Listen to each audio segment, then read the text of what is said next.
Tsy mety mito Ao anatiko ao Dia ilaza aminao Nefa miahotra Zao miantana ny fo Manolonanao Na ny mora indrindra zaho Lasa sarotra Matoky foniany kanefa aza manay Leo ibitsika mangina Ao anatiko ao Leva feno anao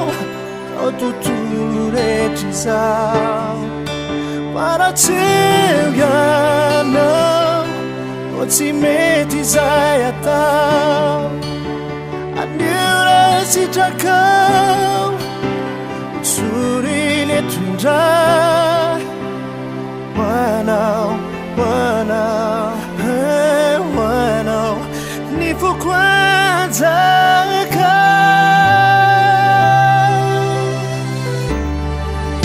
Efa vita taloha Misy io visavisay Niany io life ity vaovao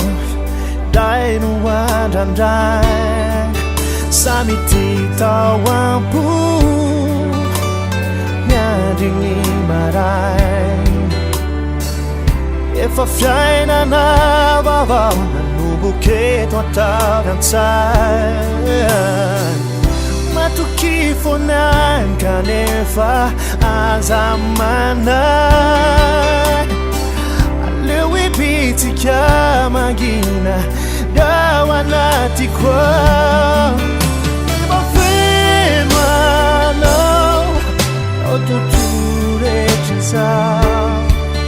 Para tseo ianao O tsy mety izay atao Anira sitrakao Soriny eto indray Hoanao Ny fokoanjaka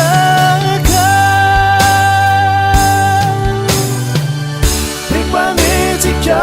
tsy ty Oromotra tsy maintsy teny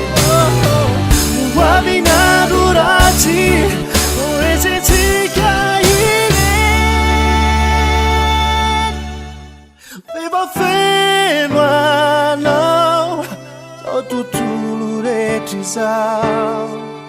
Para tseo ianao O tsy mety izay atao